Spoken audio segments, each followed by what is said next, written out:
anyako to fia jale bi na pa gakpa bu amororo mafone o bate do foge la gakpa bu afi mi fone inye am galio gakpa via o vo tianyigba ala benye fia mo mle to ke kiaka avanya kokpo haji na nan si oguro taivie ro hot pharmacy ye ha kpo mi vala anya ko duama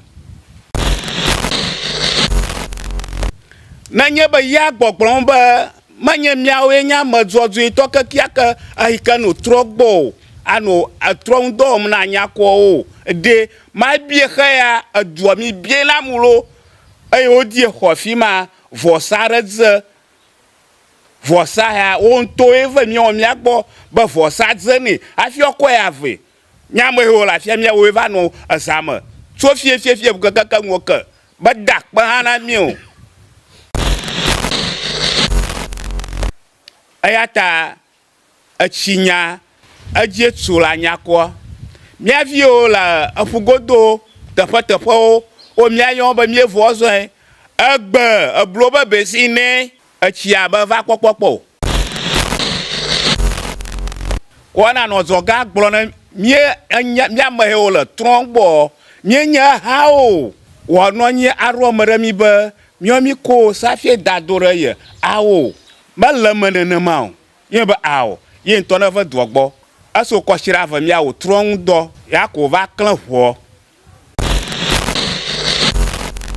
Akpem Evalov TV, Sinabi TV, meva dore anyako le egba panke kama. Nuka ope meva.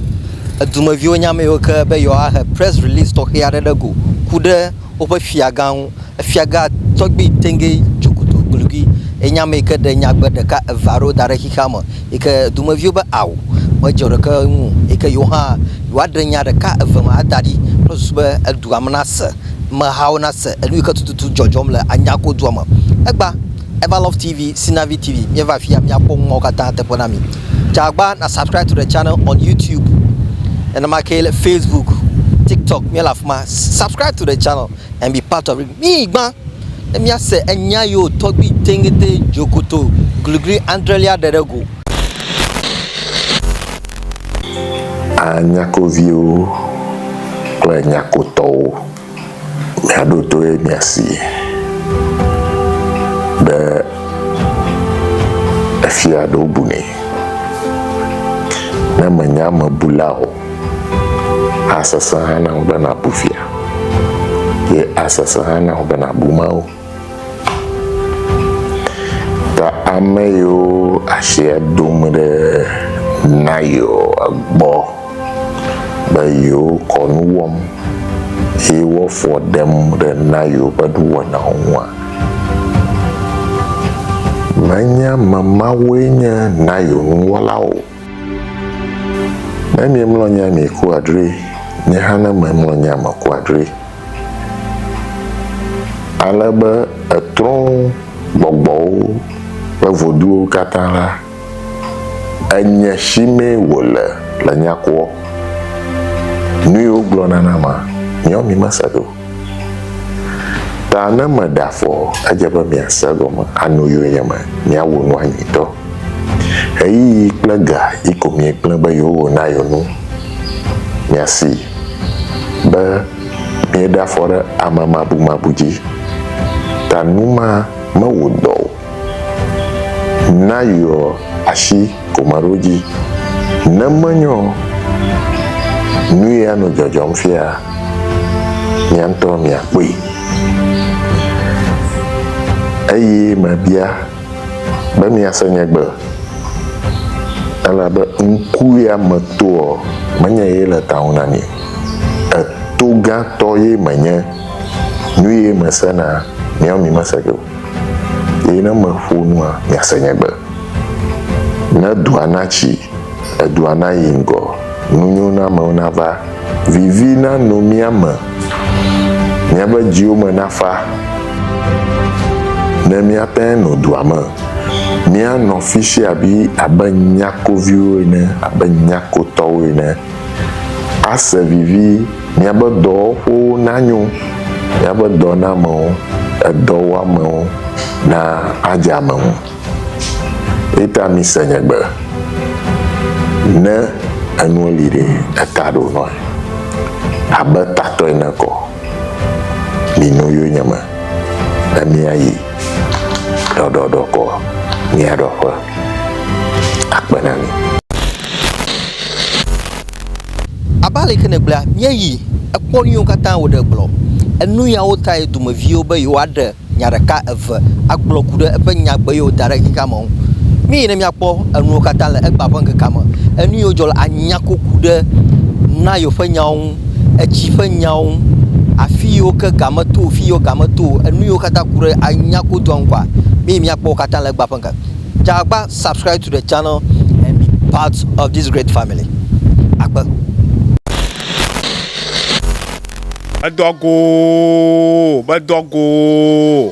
Bedogo yegbɔ etɔn menyi ba ne tɔgbiwo mamawo dumegãwo efiawo tsiamiawo agbotaɖuwo menyi ba na mi menyi ba na mamawo etrɔnuwo miaƒe mawunuwo menyi ba na me sia me enyame ya nua ƒoma ŋkɔe nye zoteƒe nyakutse egawo buna wetsɔ anyakola sibi anɔ be dzinuya me mie le fia ƒe gɔmedzedze na miekpo nanewo le yame tso miaƒe fia gã gbɔ tɔgbi tenge zokotogligui ede nane ɖe yame anyakotowo yiwo katã miame yiwo katã le gbedzi ne miese miatɔ miebu ge be o kale dua le ya hã miele nenema o mianyakotowo anyakɔ ʋanuwo tɔn ye me miele enɔ edɔ ma si le asi me etrɔ ya ŋudɔ mi nɔ wɔme enye dutrɔ meŋkɔe nye nayo meŋkɔe nye nayo etrɔ eŋkɔe nye anayo afrikum etrɔ ŋkɔe nye anayo afrikum enye dutrɔ ŋudɔ mi nɔ menye nayo awo etrɔ ŋkɔe nye anayo afrikum mienɔ be tsitsiwo ŋu ʋuu amewo va dzo miagbɔ wova tu miame hewo le afia ko mienɔ ŋutsi dɔ wɔm ke mitsɔ ya miebe miagawɔ ŋutsi dɔ miwo fia gã na mienya be yemekpo teƒe kpɔ yemekpo dufa kaka ƒe kpɔ eɖo asi mia dzi eƒe mime ko miete wɔ edutrɔ ŋudɔ o ke ƒe ya ma miegake fã miegblẽ vi ale dzi ʋu mieke du fã eɖo trɔnu be miawɔ asinye safia le edutrɔ safia enye siwo die memlɔ nye fie gawo eteƒe nɔla tego dzakpasu ya ko yɔm be tɔgbie be eye ne xɔ safia na tsɔ ne eƒe tsiami ne ɔkɔtrɔ tso yi la ŋlɔ gã ye be medzɔ kpɔ o ɖe nenye be ne be yaxɔ safi wònye dutrɔ safi ne be yaxɔ teve dua gbɔ ne miako safia da asi ne wole edua ŋkume wɔna nɔ zɔ gã gblɔ ne miame hewo le trɔ gbɔ mienye hawo wòanɔ anyi aɖo ame ɖe mi be mi ko safia da do ɖe ye awo mele me nenema o ye be awo ye ŋutɔ ne ve dua gbɔ eso kɔsi ɖe ave miawo trɔ ŋu dɔ ya ko va klẽ ʋɔ eye wòva klẽ ʋɔ miena ƒomawo nya o be ne vie gblẽ nua vitɔwo gblɔ nɛ na mi na ƒomawo nya wova ƒoƒo na mi ƒomawo va ƒoƒo na mi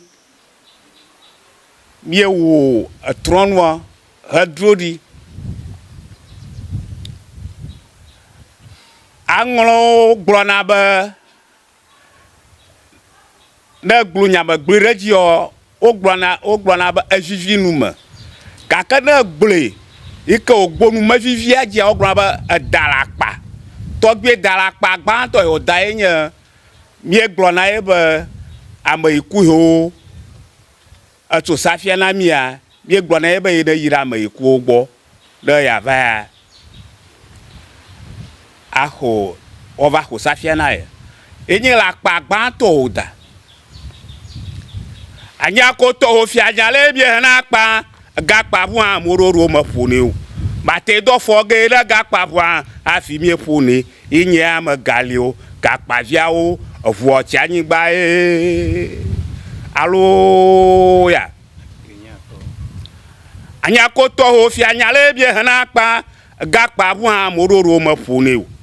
mate dɔ fɔ ge ɖe gakpa ʋu hã hafi mie ƒonɛ yenye ame galiwo gakpaviawo eʋua tsi anyigba ye gaʋua tsi anyigba he nugoʋua tsi anyigba ekue zo xɔse dɔyana mue gakpaʋua tsi anyigba ye alo ya eyi me gblɔ wova ƒoƒo na mia míewo trɔnua nenye be ya gbɔgblɔm be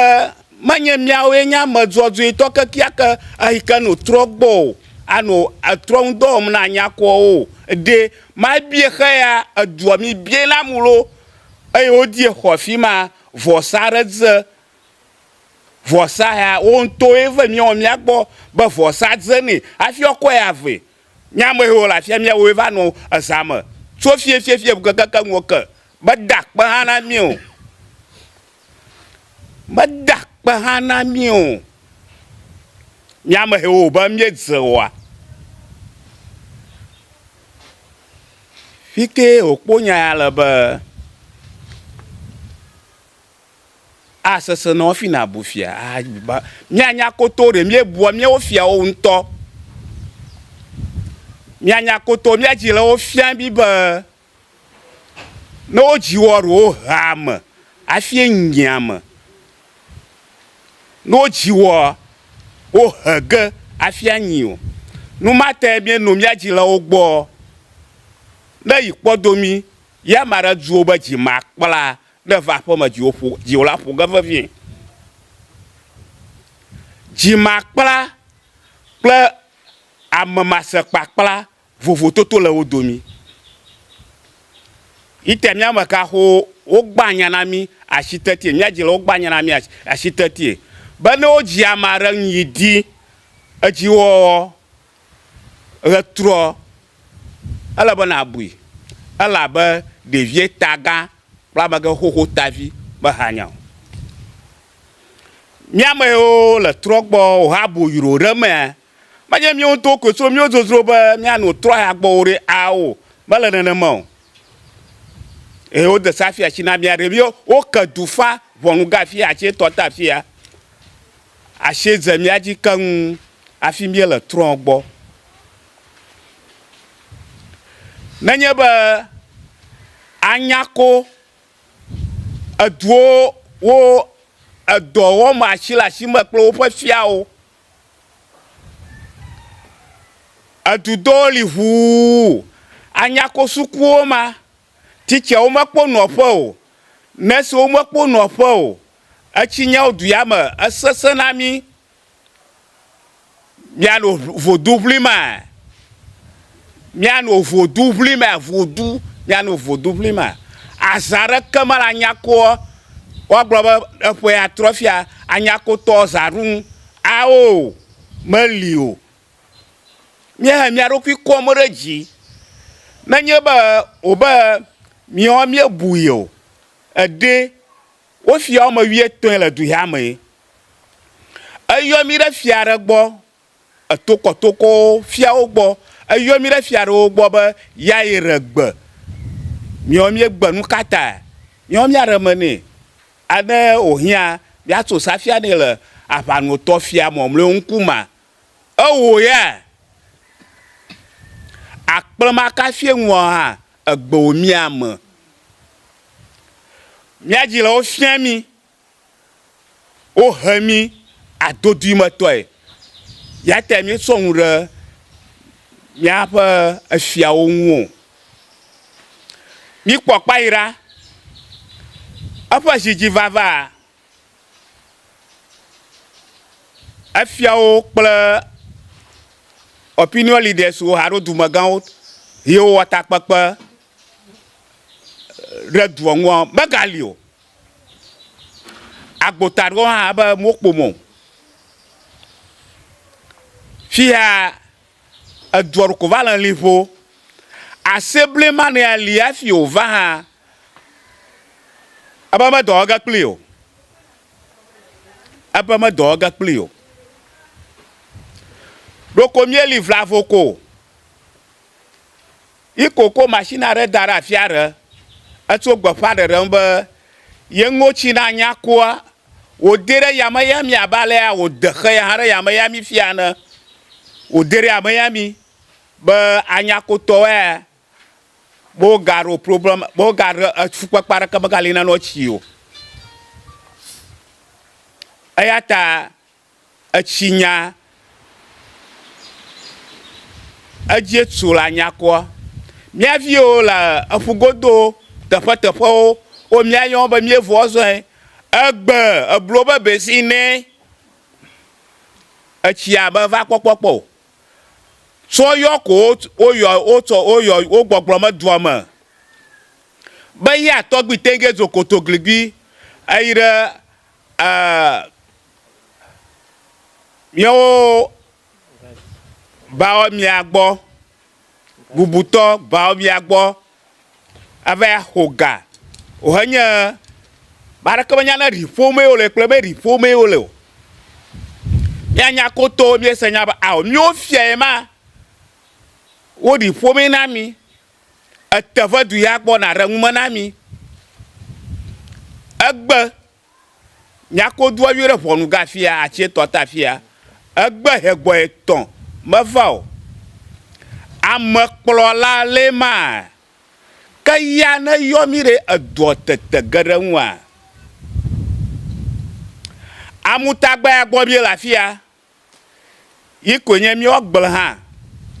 yi ko nye nusianu na mi etsi va ɖɔ na mi tsiwo ɖɔna ege ɖa ɖe aƒewo me eye wònye be nya atsiaƒu wònye o ta ɖoko miem nɔ me yi boŋu nye aga na mi etsi ya ɖɔ va yia meklã mi o ya tɔgbi tenge dzokotogligbia meklã mi o ya va sãe ɖe anyakodoa nu be no ŋotsia ye nye amugo ʋego fia gatsuo miebie be eƒoƒo mi eƒu ebie mi woku xe hafia woŋotsia katã miamewo katã le tɔa ŋu tso afia ɖe anyigba ŋɔlɔƒi se va abɔlɔve anyako atiavi atiame sarame etsia va ɖi ba yibɔ mia gbɔ wòdzo mia gbɔ eya le ge mi katã miehe gale aƒea me konyifafa me etɔ hewo ɖɔ tɔ ya na mia wɔwoe nye tɔzi kplikpa kpakple aka akosobo meva na mi wɔ mia gbɔ fi o akosobotɔ meva na mi wɔ mia gbɔ fi o eyi mie le tɔ ya gbɔ yame koe nusianu adzɔgawo miexe me le ɖe tsi adza na mi wòɖɔ kɔ wòxa ɖe afi ya kɔ miawo hã mienɔ ŋu enɔ fɔdue fɔm eduwo mi kpe na mi ɖa be papa nyuie ma eduwo mi se nya na mi ɖa be papa nyuie ma Après va y après va y afia o le doa mafia o nya bo da fo pa fo so we me va sere la chibi kla ro triama wo fo tafu o klami ba mi klo yo ire anglo ga yo ya da fo pa fo bien aklo mi o fia o ye ba klami ha holo ya to gbi tenge zokoto glegui ba klami o onya mi no mi awon maga hoho gbo chita mi gbona mi o fia o ba ajiji na ro fiaro a da yin afo padaga ro gbogbo gava afa aba do gbara na jipia afia fo padapo o ko awe na mi na ma mi a rongroga afi o ba togbi tenge zokoto gligui egbonalo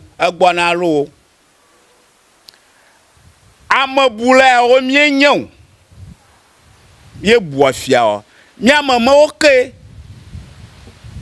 agave ple safo ya wo ni ba gen owu e mi amama o gave ple safo o nyenu popo akove o da fo pa ni o va zozo ga ma ga klamion o zo korokozo mi agbo aga tro ige baga dak amadak pa hana mi o papa nyule ma ni to mi we pere un ya we do mo ye papa nyule ma mbaga do mo zinamo manya hia to manu nyanyi mi po mi angona mi ayiko lo gloche gbadahe da atre ogbagba o to nko ga no tatamu asawo tena no kudabu na va zere ton wonye ye to unha ba gbenya no na gbama no makonu nyi tepe afikuna wo na nyebe mi la gbala yete nya gbamu na mi anua o ko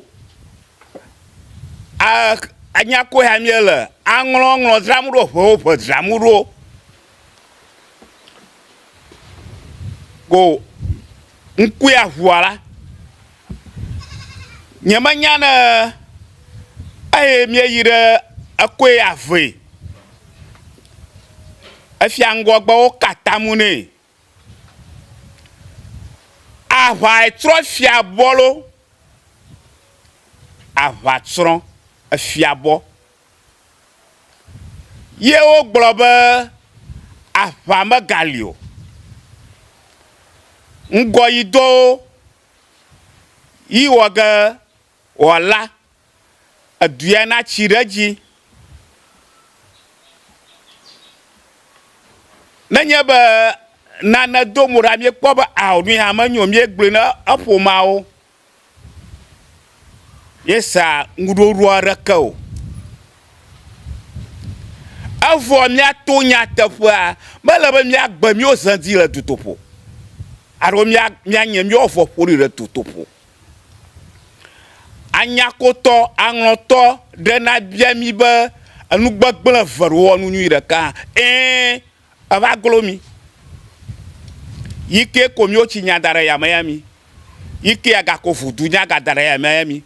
o katamre afodu fia oruye vodu fia oruye anyako na be anya vodu fia mare vava ga mia daro sukudia atrento hamola ha manyen ko ha yoyo ba pe po ha na be ya hosafia aode na nyeba unana mi nyanyamba asafua